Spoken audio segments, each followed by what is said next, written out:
സംസ്ഥാനത്ത് കുഷ്ഠരോഗ നിർമ്മാർജ്ജനം ഫലം കാണുന്നില്ല. 2025 ആകുമ്പോൾ സമ്പൂർണ്ണമായി രോഗം തുടച്ചു നീക്കാൻ സാധിക്കില്ലെന്ന് കണക്കുകൾ സൂചിപ്പിക്കുന്നു. കുഷ്ഠരോഗ നിയന്ത്രണ വകുപ്പിനെ ആരോഗ്യ വകുപ്പിന്റെ ഭാഗമാക്കിയത് തിരിച്ചടിയായി. ജനുവരി 30-നാണ് സംസ്ഥാനത്ത് കുഷ്ഠരോഗ നിർണയ ക്യാമ്പുകളും ബോധവത്കരണ ക്ലാസുകളും ആരംഭിച്ചത്. സ്പർശ് 2024 എന്ന പേരിൽ 2 ആഴ്ചയാണ് ഇത്തവണത്തെ പരിപാടികൾ. എന്നാൽ എല്ലാ വർഷവും സംഘടിപ്പിക്കുന്ന ഇത്തരം ക്യാമ്പുകൾ ലക്ഷ്യത്തിലെത്തുന്നില്ല.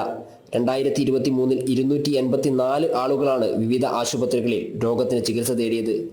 ദേശീയ കുഷ്ഠരോഗ നിർമ്മാർജ്ജനത്തിന്റെ ഭാഗമായി 2025ഓടെ സംസ്ഥാനത്തു നിന്ന് സമ്പൂർണ്ണമായി കുഷ്ഠരോഗം നിർമ്മാർജ്ജനം ചെയ്യാനായിരുന്നു ലക്ഷ്യമിട്ടിരുന്നത്. കഴിഞ്ഞ 10 വർഷത്തിനിടയിൽ കുഷ്ഠരോഗികളുടെ എണ്ണത്തിൽ സംസ്ഥാനത്ത് കുറവുണ്ടാകുന്നുണ്ടെങ്കിലും 2025ഓടെ നിർമ്മാർജ്ജനം നടക്കില്ലെന്നാണ് ഇപ്പോൾ കണക്കുകൾ സൂചിപ്പിക്കുന്നത്. കുഷ്ഠരോഗ നിവാരണത്തിന് ലെപ്രസി കൺട്രോൾ യൂണിറ്റ് എന്ന പേരിൽ സംസ്ഥാനത്തിന് പ്രത്യേക വകുപ്പുണ്ടായിരുന്നു. ഈ വകുപ്പിനെ ആരോഗ്യ വകുപ്പിന്റെ ഭാഗമാക്കിയതോടെ സമയാസമയങ്ങളിൽ രോഗികളെ കണ്ടെത്താൻ സാധിക്കാതെയായി. 2022-ൽ 264 പേർക്കും 2021-ൽ 311 ആളുകൾക്കുമാണ് പുതിയതായി രോഗം സ്ഥിരീകരിച്ചത്.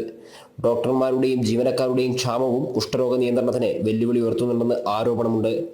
ജനം, കോഴിക്കോട്.